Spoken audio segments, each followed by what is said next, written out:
Clearing house का मतलब क्या होता है मैं बताया था आपको। देखो आरबीआई के पास सारे के सारे बैंक के अकाउंट होते हैं, ठीक है।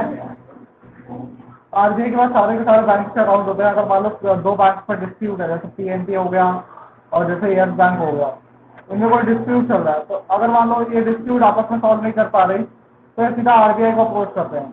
आरबीआई के पास होता है क्लियरिंग हाउस। क्लियरिंग हाउस में क्या होते हैं, कुछ आरबीआई के ऑफिशियल बैठे होते हैं और एक एक ऑफिशियल या एक एक दो दो ऑफिशियल इनके इन बैंक के जाते हैं और यहाँ पर अपनी बात रखते हैं, ठीक है। अब सिंस आरबीआई के पास इन दोनों का अकाउंट होता है, ठीक है, तो आरबीआई की जो भी प्रॉब्लम होता है उसे सॉल्व करता है और जिसका जितना पैसा बनता है उनके उसके अकाउंट से निकाल के दूसरे अकाउंट में ट्रांसफर कर देता है, ठीक है। कैसे कैसे ट्रांसफर कर देता है, by using debit and credit. जिसके अकाउंट से निकालना डेबिट कर देगा और जिसके अकाउंट में ट्रांसफर करना उसे क्रेडिट कर देगा। इस तरीके से क्लियरिंग हाउस में काम होता है, ठीक है। इसे हम कहते हैं क्लियरिंग हाउस। हाँ, अगर कोई डिस्प्यूट चल रहा है, लड़ाई हो रही है कोई भी इस टाइप से, ठीक है। राइट ऑफ द हेडिंग बोलो कौन सी, वो उससे लास्ट की 3 लाइन उसका कोई यूज नहीं है।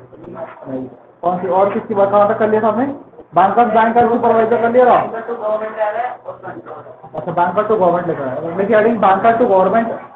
2 टॉपिक रह रहे हैं, मोस्ट इंपॉर्टेंट टॉपिक है, बहुत ज़्यादा क्वेश्चन आते हैं उससे। हेडिंग लिखे banker to government. Third function है ये, third function banker to government.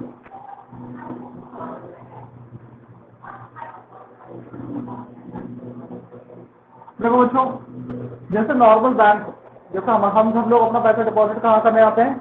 Commercial bank पर, ठीक है। हम लोग अपना पैसा कहाँ डिपॉजिट करते हैं बच्चों? कमर्शियल बैंक में हम लोग पैसा डिपॉजिट करते हैं, ठीक है। तो बैंक हमारे लिए क्या करता है? हमसे पैसा एक्सेप्ट करता है, ठीक है। अगर बैंक में आप पैसा डिपॉजिट करने जाते हो तो ऐसा थोड़ा ना आपको भगा देता है, एक्सेप्ट करता है आपसे पैसा और आपको लोन देता है, ठीक है। ये सारे फंक्शंस प्रोवाइड करता है आपको, ठीक है। आपसे पैसा एक्सेप्ट करना, आपको लोन देना, आपको ओवरड्राफ्ट फैसिलिटी देना, लॉकर फैसिलिटी देना, ऐसे बहुत सारे फंक्शंस हैं। मैंने हमने लास्ट क्लास में पढ़ा था, कमर्शियल बैंक देता है किसको? जनरल पब्लिक को, ठीक है। पब्लिक को बहुत सारे फंक्शन देता है, ठीक है, बहुत सारे फंक्शन परफॉर्म करता है। सिमिलरली जो आरबीआई होता है, आरबीआई होता है बैंकर टू दी गवर्नमेंट। मतलब गवर्नमेंट की जितनी भी बैंकिंग ऑपरेशंस होती हैं, बैंकिंग ऑपरेशंस का मतलब क्या हुआ? गवर्नमेंट को जितना भी बैंक से रिलेटेड काम होता है, बैंक देखो हम लोग क्या करते हैं, अपना काम खुद करते हैं, बैंक जाते हैं, पैसा डिपॉजिट करते हैं, ये सब चीजें करते हैं, ठीक है। गवर्नमेंट कुछ नहीं करती। गवर्नमेंट सारी की सारी बैंकिंग ऑपरेशन जो है वो आरबीआई को संभाल रखती है कि गवर्नमेंट की जितनी बैंक से रिलेटेड काम होगी वो काम कौन करेगा? हमारा आरबीआई। मतलब गवर्नमेंट के पास पैसा आ रहा है, वो कौन स्टोर करके रखेगा अपने पास? आरबीआई। आरबीआई डिपॉजिट नहीं, गवर्नमेंट का कोई बैंक नहीं होता, गवर्नमेंट सारा अपने बैंक का काम किसको दे देता है? आरबीआई। और गवर्नमेंट का कोई कमर्शियल बैंक में अकाउंट नहीं होता, गवर्नमेंट का अकाउंट हैंडल करने का काम होता है आरबीआई का। मतलब गवर्नमेंट के पास तो बहुत तरीके से पैसा आता है, टैक्स से आता है पैसा, और गवर्नमेंट की कंपनियां होती हैं, फॉरेन कंट्री से पैसा आ रहा है गवर्नमेंट का, ठीक है। गवर्नमेंट फॉरेन कंट्री से पैसा आता है, अलग अलग तरीके से गवर्नमेंट के पास पैसा आता है। तो इन सबको हैंडल करने का काम है, इन सबकी हैंडलिंग जो होती है वो आरबीआई करती है, ठीक है। आरबीआई गवर्नमेंट के बिहाफ से, on the behalf of government, RBI क्या करती है? उसके पैसे को मैनेज करती है, ठीक है।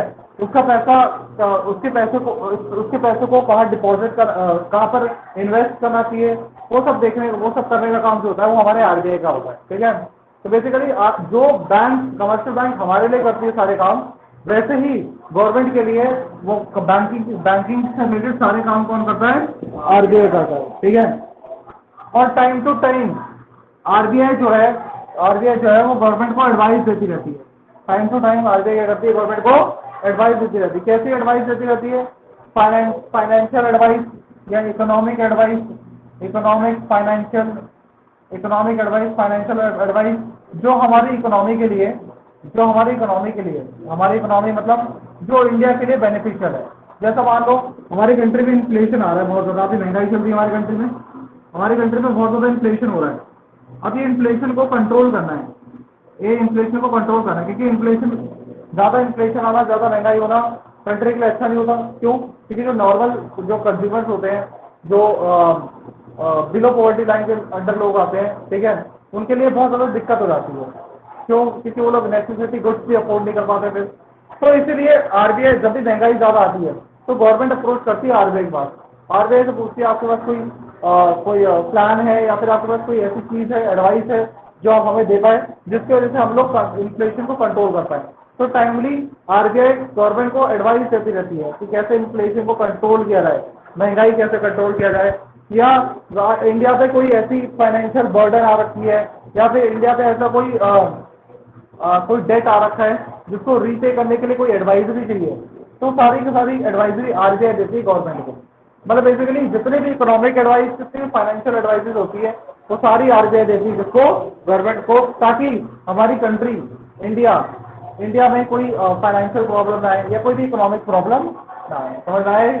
इसी हम कहते हैं बैंकर टू गवर्नमेंट। समझ आ गया बैंकर टू गवर्नमेंट क्या होता है? एक बार रीड करेंगे बुक से, ये बार सब लोग। आप बताओ क्या?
ठीक है बच्चों, जल्दी एक बार रीड करें।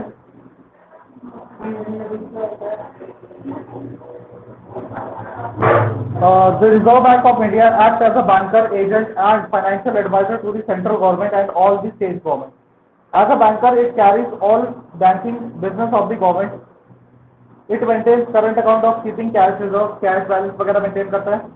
It accepts requisitions and make payment for the government, मतलब गवर्नमेंट का जो भी पैसा आ रहा है उसे एक्सेप्ट करता है, दूसरी कंट्री से जा रहा है और मान लो दूसरी कंट्री को गवर्नमेंट को पैसा पे करना है तो वो पेमेंट भी इसके बिहाफ पे कर देता है। ठीक है। And carries out exchanges, remittance and other banking operations. It also gives loans and advances to the government for the temporary period. ये क्या होता है देखो?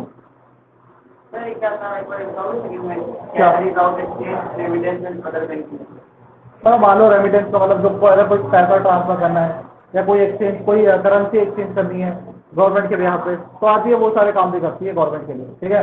पर मैंने बताया मॉनेटरी या फाइनेंशियल मैटर जो भी रिलेटेड चीजें होती है वो सारी चीजें करती है। ठीक है। और उसके नीचे क्या लिखा है?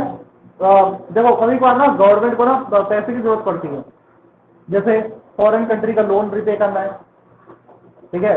जैसे अभी रिसेंटली हमारी डेट आ गई है, वर्ल्ड बैंक को थोड़ा सा लोन रिपे करना है हमारे कंट्री को, जो हमने क्राइसिस के समय लिया था। ठीक है। तो उस अभी मान लो गवर्नमेंट के पास पैसे नहीं है तो गवर्नमेंट उधार ले लेती है आरबीआई से। ठीक है। तो आरबीआई ऐसा लोन भी देती है किसको? गवर्नमेंट को। जैसे हम लोग बैंक से लोन लेते हैं वैसे ही गवर्नमेंट को अगर लोन को जरूरत होती है तो वो आरबीआई से लोन के लिए पूछती है। ठीक है। और उसके नीचे लिखा है again selling the treasury bill. Treasury bill का मतलब क्या होता है सुनो बच्चों। ट्रेजरी बिल एक टाइप का, जैसे गवर्नमेंट आरबीआई से जब लोन देती है तो एक गारंटी देती है गवर्नमेंट, तो वो लिख के देती है एक पेपर पे कि हाँ कि गवर्नमेंट इस लोन को इस समय तक वापस कर देगी, तो वो जाके वो आरबीआई को दे देती है। तो एक टाइप की गारंटी लेटर होता है, उसी को हम ट्रेजरी बिल कहते हैं। ठीक है। अगेंस्ट सम ट्रेजरी बिल जो लिखा हुआ नीचे। ठीक है। As an agent it is responsible managing public debt. मतलब पब्लिक डेट का मतलब क्या हुआ? मतलब जो भी पैसा वगैरह होता है गवर्नमेंट का, ठीक है, तो वो सब मैनेज करने का काम किसका होता है? आरबीआई का। फाइनेंशियल एडवाइजर मतलब फाइनेंस जो भी इकोनॉमिक फाइनेंशियल जो भी क्या बोलते हैं एडवाइजरी होती है वो सारी आरबीआई देती है किसको? गवर्नमेंट को। ठीक है। और इसके बाद हेडिंग आ रही कंट्रोलर ऑफ मनी सप्लाई, और उसको very very very important mark करें। हेडिंग डाले कंट्रोलर ऑफ मनी सप्लाई और इसको very very very important mark करें, और इसी से क्वेश्चन आता है controller of money supply.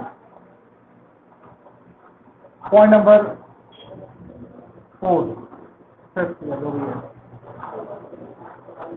Controller of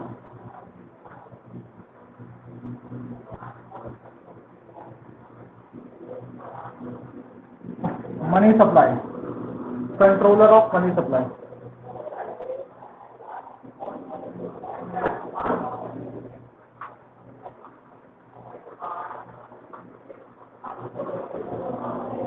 controller of money supply.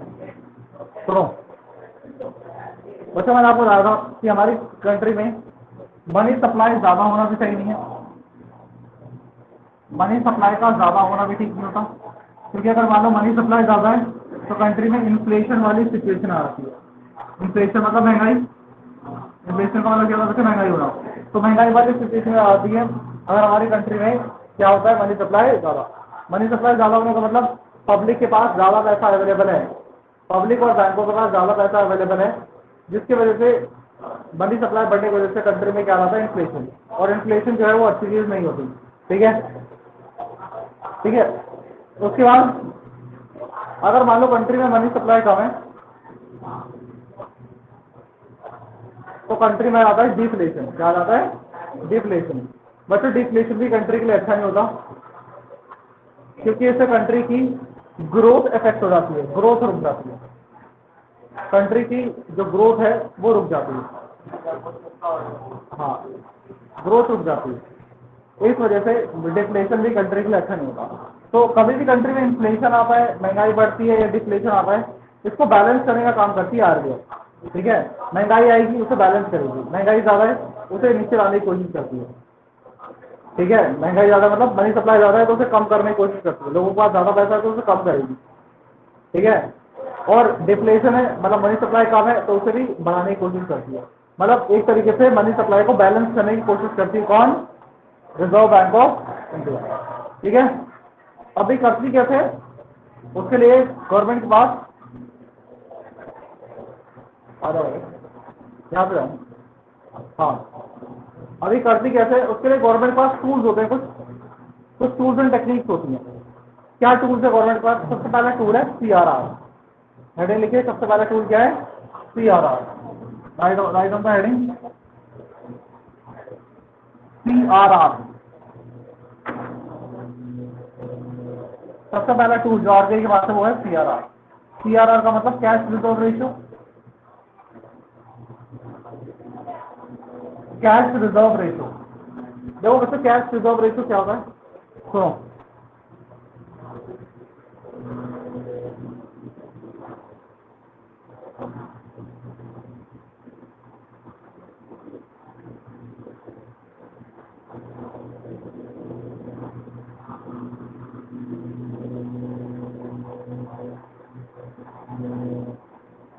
देखो जब भी कोई पब्लिक कुछ भी पैसा डिपॉजिट करती है, जब भी पब्लिक जो पैसा डिपॉजिट करती है उसका कुछ परसेंट बैंकों को आरबीआई के पास रखना होता है। जैसे फॉर एग्जाम्पल एक पर्सन है मिस्टर एक, इसने 1000 रुपीज डिपॉजिट किए और CRR का रेट जो चल रहा है वो चल रहा है 10%। कितना चल रहा है? 10%। मतलब जो भी पैसा डिपॉजिट कर आएगा बैंक के पास जितना भी डिपॉजिट आएगा उसका 10% पैसा उसे कहाँ रखना पड़ेगा? आरबीआई के पास। ठीक है, तो इसने 1000 रुपये डिपॉजिट किए, इसने 1000 रुपये डिपॉजिट किए, अब 1000 का 10% कितना आएगा बच्चों? 100। तो पहले 100 को कहाँ रखेगा? आरबीआई के पास रखेगा। हाँ, उसी टाइप का ही है। ठीक है, हाँ, उसमें भी ऐसा कस्टोडियन होता है ना कैश रिजर्व का, तो वो रखना ही पड़ेगा हमें। तो आरबीआई के पास 1000 रखेगा और जो बाकी बचा हुआ पैसा है 1000 में से पहले आरबीआई के पास 100 रुपीज कर दिए और बाकी बचा हुआ पैसा 900 रुपये वो क्या दे सकता है? लोन दे सकता है किसी और पर्सन को। किसी और पर्सन को, जैसे फॉर एग्जाम्पल मिस्टर वाई को लोन दे दिया, मिस्टर वाई को लोन दे दिया। ठीक है, 900 रुपीज। तो मतलब आगे लोन कितना दे पाएगा? जो बचा हुआ पैसा है उसके पास। ठीक है, अब एक बार बताओ, अब कंट्री में इन्फ्लेशन वाली सिचुएशन है। इन्फ्लेशन का मतलब क्या है? कंट्री में मनी सप्लाई क्या है? ज्यादा। कंट्री में मनी का सप्लाई ज्यादा है, मतलब पब्लिक के पास ज्यादा पैसा अवेलेबल है। तो उसे सही कैसा करा जाए? मनी सप्लाई को कम करके, है ना। इससे सही कैसे करा जाएगा, मनी सप्लाई को कम करके। देखो मनी सप्लाई जो होता है, सुनो बच्चों, मनी सप्लाई जो होता है वो बैंकों के हाथ में होता है। किसके हाथ में होता है, बैंक। अब बैंक जितना ज्यादा आगे लोन देगी उतना ज्यादा कंट्री में मनी सप्लाई बढ़ेगा। ध्यान से सुनना, बैंक जितना ज्यादा आगे लोन देगी उतना ज्यादा क्या बढ़ेगा कंट्री में, मनी सप्लाई। ठीक है, बैंक जितना क्या, सुनो तो सही मेरी बात, मैंने बताया महंगाई कब बढ़ती है, जब कंट्री में मनी का सप्लाई ज्यादा होता है। ठीक है, महंगाई कब बढ़ती है, जब कंट्री में मनी सप्लाई क्या होता है, ज्यादा। मनी सप्लाई ज्यादा होता है तभी महंगाई बढ़ती है। ठीक है, अब किसी तरह मनी सप्लाई को कंट्रोल करना है। क्यों, कंट्री में क्या है, इन्फ्लेशन, मनी सप्लाई ज्यादा है। अब इसे कंट्रोल करने के लिए आरबीआई क्या करेगी, आरबीआई इस सीआरआर के रेट को बढ़ा देगी। कितने रेट, कितना बढ़ा देगी, मान लो कितना भी देगी, फॉर एग्जाम्पल सब 3% बढ़ गया, सीआरआर के रेट को बढ़ा दिया।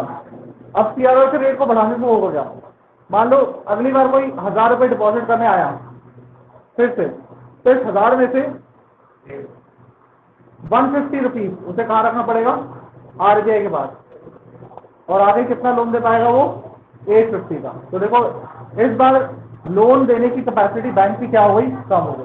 पहले वो कितने का लोन दे पा रहा था, पहले वो कितना का लोन दे पा रहा था, 900 का, लेकिन अब कितने का लोन दे पा रहा है वो सिर्फ 850 का। ठीक है, तो लोन देने की कैपेसिटी बैंकों की क्या हो गई, कम हो गई। ठीक है, तो जब भी मनी सप्लाई ज्यादा होगा इकोनॉमी में तो आरबीआई क्या करती है, आरबीआई क्या करती है, सीआरआर को बढ़ा देती है।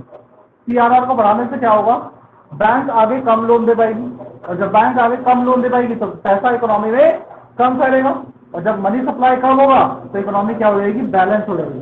ठीक है, पहले लोन ज्यादा दे पा रही थी तो लोगों के पास ज्यादा पैसा था, अब लोन कम दे पा रही है तो लोगों के पास अब कम पैसा, कम पैसे का फ्लो जाएगा इकोनॉमी में। ठीक है, तो जिसकी वजह से इन्फ्लेशन क्या हो जाएगा, कंट्रोल हो जाएगा। ठीक है, ये सब है ये सब।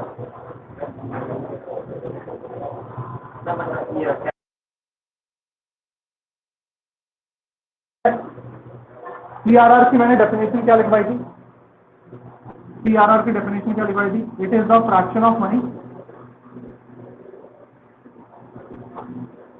It is the fraction of demand deposit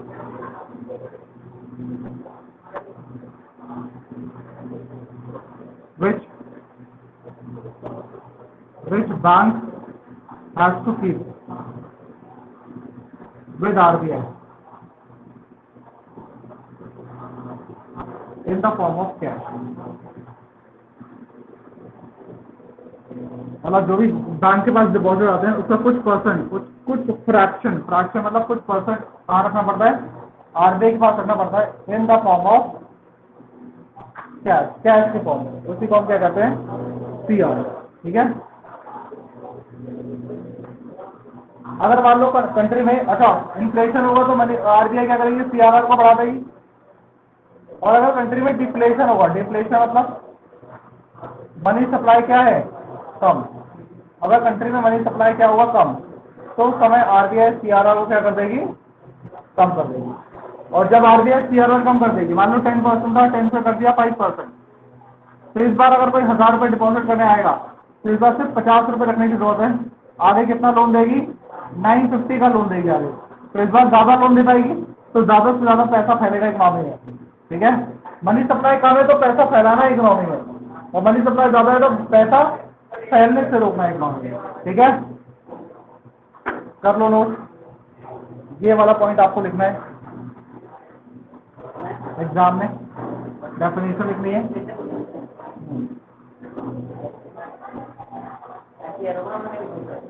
नहीं अभी मैं बताता हूँ आपको, इसको लिखना किस तरीके से, पहले से नोट्स के फॉर्म में लिख लो।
देखो इसको लिखना किस तरीके से है याद सुनिए। मैंने क्या बताया, CRR का मतलब क्या होता है? CRR का मतलब होता है it is a fraction of demand deposit which bank has to keep with RBI in the form of cash. ये तो CRR की पहले डेफिनेशन होगी, तो सबसे पहले आपको CRR की डेफिनेशन लिखनी होगी। CRR की पूरी डेफिनेशन लिखोगे, पहला पॉइंट। दूसरा पॉइंट आप ये बताओगे इन केस ऑफ, एक समझा रहा हूँ बाकी आप खुद से लिखेंगे। इन case of excess money supply. Access money supply का मतलब क्या है? जब हमारी कंट्री में मनी सप्लाई ज्यादा होगा। In case of excess money supply RBI will और central bank will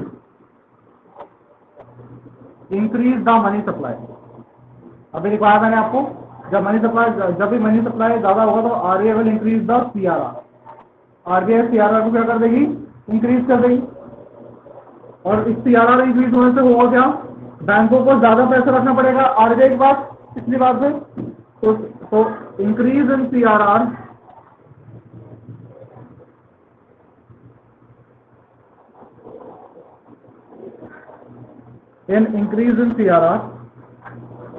RBI has to, sorry, commercial bank has to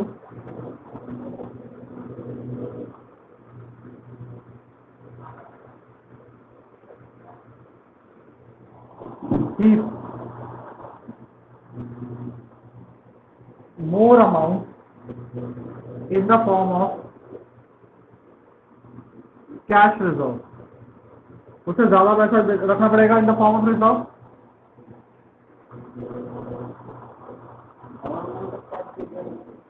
मतलब पिछली बार से ज्यादा पैसा रखना पड़ेगा। पहले 10% रखना पड़ता था, अब 15% पैसा एज अ रिजर्व रखना पड़ेगा RBI के पास। This will decrease the lending capacity. This will decrease the lending capacity. Lending capacity का मतलब लोन देने की कैपेसिटी डिक्रीज कर देगा बैंकों में। Lending capacity of commercial bank.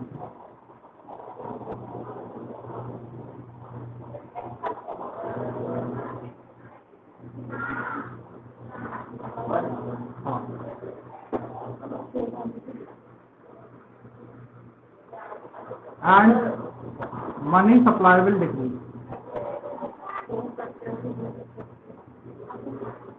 अब इसका उल्टा लिखो, इन केस ऑफ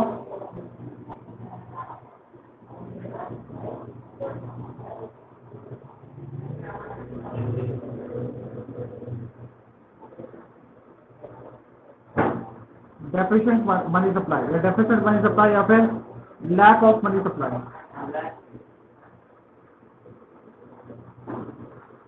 या less amount of money supply. जब मनी सप्लाई कम होगा तो RBI क्या करेगी? RBI will decrease the CRR।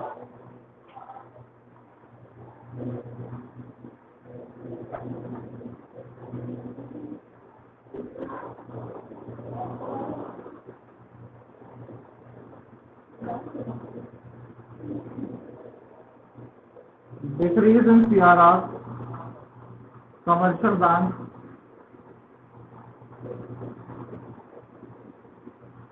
has to keep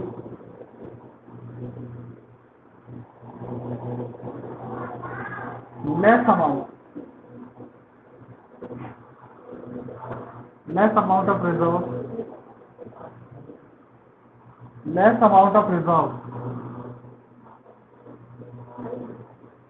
with RBI। Commercial bank को कम रिजर्व करना पड़ेगा RBI के पास। This will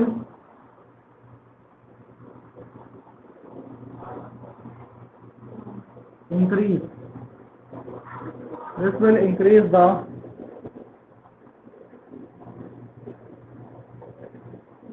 lending capacity of commercial bank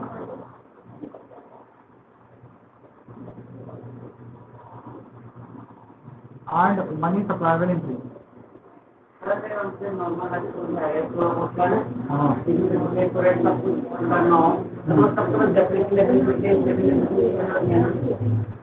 ये सब लिखना पड़ेगा, ये सारा लिखना पड़ेगा।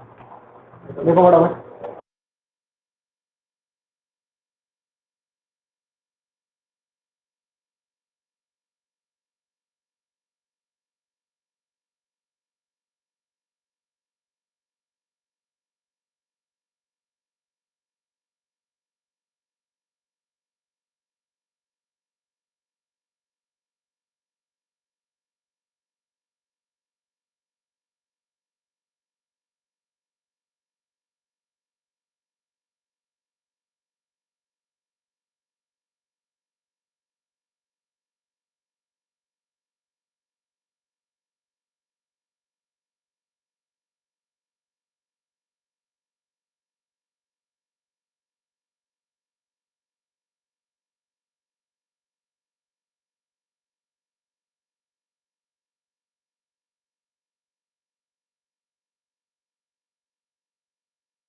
हेडिंग लिखे SLR स्टैट्यूटरी लिक्विडिटी रेशो। हाँ ये दोनों LRR में ही आते हैं, ये LRR के कंपोनेंट्स होते हैं। CRR और SLR होते हैं वो LRR के ही कंपोनेंट्स होते हैं। Legal reserve ratio. B part SLR का मतलब मैंने क्या बताया, statutory liquidity statutory liquidity ratio. मतलब स्टैट्यूटरी लिक्विडिटी रेशियो बिल्कुल सिमिलर है, बिल्कुल एक जैसी है, सीआरआर और एसएलआर सेम ही है, लेकिन उसमें से बस हल्का सा फर्क है कि सीआरआर में बैंकों को पैसा कहाँ रखना पड़ता था, हाँ आरबीआई के पास, कमर्शियल बैंक को पैसा आरबीआई के पास रखना पड़ता था इन द फॉर्म ऑफ कैश, है ना। जो भी पब्लिक पैसा डिपॉजिट करती थी उसका कुछ परसेंट पैसा आरबीआई के पास रखना पड़ता था इन द फॉर्म ऑफ कैश।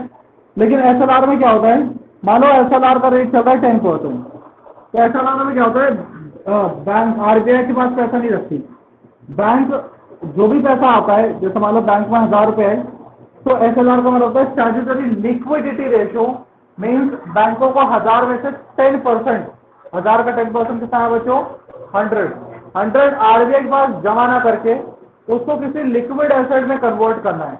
किसमें कन्वर्ट करना है, लिक्विड एसेट। लिक्विड एसेट का मतलब क्या होता है बच्चों, लिक्विड एसेट वो एसेट होती है जो बहुत जल्दी कैश में कन्वर्ट हो जाती है, ठीक है, मतलब जिसको तुरंत बेच के आप पैसे ले सकते हो, जैसे शेयर्स हो गए, जैसे गवर्नमेंट बॉन्ड्स हो गए, कोई भी बॉन्ड हो गया, म्यूचुअल फंड्स हो गए, ठीक है, जो हाईली लिक्विड होती है। हाईली लिक्विड का मतलब समझ गए, मतलब जो बहुत जल्दी कैश में कन्वर्ट हो जाए, गोल्ड ज्वेलरी,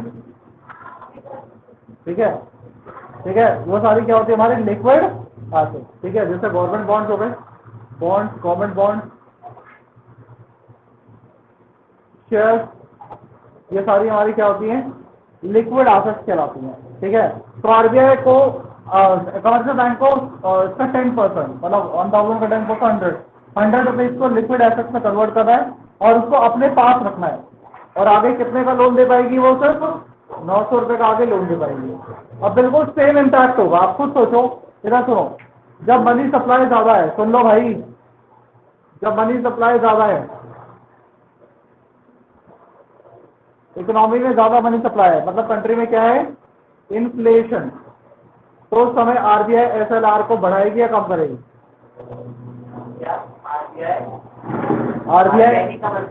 आरबीआई बढ़ाती कम करती है बच्चों, कमर्शियल बैंक को मेंटेन करना होता है उसको, ठीक है, हाँ एसएलआर को इंक्रीज कर देगी।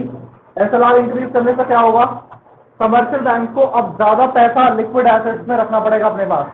जैसे मान लो एसएलआर 10% था, अब एसएलआर कर दिया 15%, मतलब कमर्शियल बैंक को 15% पैसा अपने पास रखना पड़ेगा, कैसे, इन the form of liquid asset. मतलब इस 1000 में से पहले वो 150 रुपीज को किसी लिक्विड एसेट में कन्वर्ट करेगी। लिक्विड एसेट में कन्वर्ट करने का मतलब मैंने क्या बताया आपको, इसे किसी गवर्नमेंट सिक्योरिटी में इन्वेस्ट कर देगी, या गोल्ड ज्वेलरी, या किसी भी लिक्विड एसेट में उसको कन्वर्ट करके अपने पास रखेगी, ठीक है, कितना, 15%, ठीक है, तो 150 इसको कन्वर्ट करके अपने पास रखेगी, और आगे लोन कितना दे पाएगी फिर वो, पहले वो 900 का लोन दे पाती थी, अब इसमें 1000 में से 150 का लिक्विड एसेट्स में कन्वर्ट कर लिया, तो आगे वो लोन कितने का दे पाएगी, 850 रुपीज का, तो पिछले के कंपैरिजन में लोन कम दे पा रही है, तो मनी सप्लाई धीरे धीरे क्या हो जाएगा, कम हो जाएगा। क्लियर है सबको, तो जब मनी सप्लाई ज्यादा होगा तो आरबीआई एसएलआर को बढ़ा देगी, और जब भी कंट्री में मनी सप्लाई कम होगा, मनी सप्लाई कम होगा,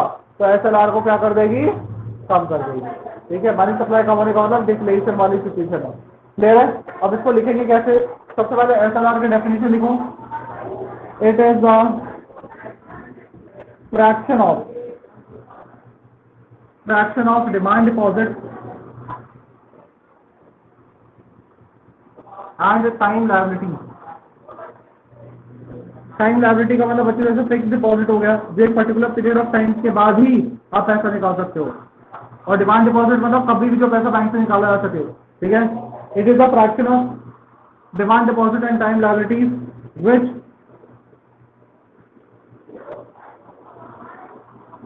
commercial bank has to convert in liquid assets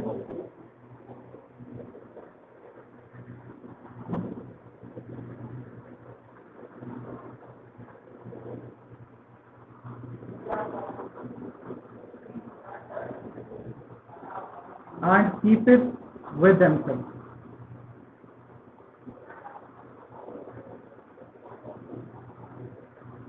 जो उसे लिक्विड एसेट्स में कन्वर्ट करना पड़ता है और उसके अपने पास ही रखना होता है, कहीं डिपॉजिट करने की जरूरत नहीं, वो लिक्विड एसेट उसको अपने पास ही रखना होता है। ठीक है, लिखो डेफिनेशन।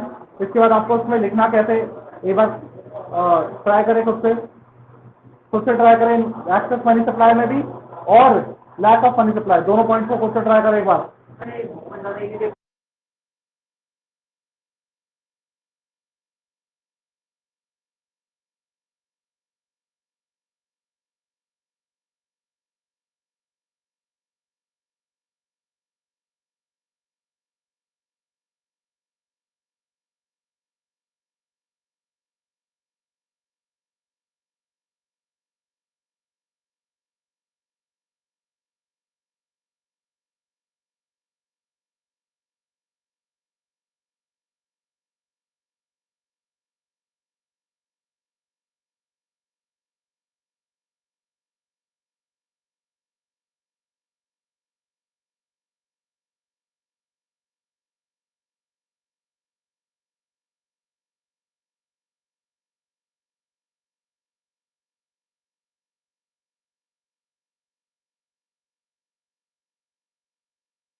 चलिए देखो सुनो, मैंने क्या बताया था आपको, इन case of excess money supply तो लोग इन case of excess money supply RBI has to increase, RBI will increase SLR, RBI SLR को increase कर देगी। इस तरीके से रखना है आपको। increase in SLR, अगर SLR increase होगा then commercial bank has to keep more cash reserve in the form of liquid assets, ठीक है। वे themselves ज्यादा कैश रिजर्व को लिक्विड एसेट्स में कन्वर्ट करके रखना पड़ेगा। and this will decrease the lending capacity of RBI और कमर्शियल बैंक की lending capacity क्या हो जाएगी, कम। इसका उल्टा in case of the lack of money supply or less money supply, RBI will decrease SLR और SLR decrease होगा, then RBI has to keep less amount of cash reserve in the form of liquid assets with themselves, in the form of liquid assets, या ये भी लिख सकते हो less amount in the form of liquid assets, ठीक है, with themselves, and this will increase the lending capacity of RBI, ठीक है। समझ आ गए और कमर्शियल बैंक क्लियर है। अब इसमें दो टॉपिक रह गया, एक तो रह गया मनी क्रिएशन और एक रेपो रेट और ओपन मार्केट ऑपरेशन, ठीक है। ये रिवर्स, हाँ एक रिवर्स, बस ये वाला है मनी क्या मॉरल क्वेश्चन, ये सब नहीं आ रहे, तो सब इतने से टॉपिक रह गए, उसके बाद एक टॉपिक ओवर हो जाएगा, ठीक है। नेक्स्ट क्लास में मिलते हैं, लीव कर दो।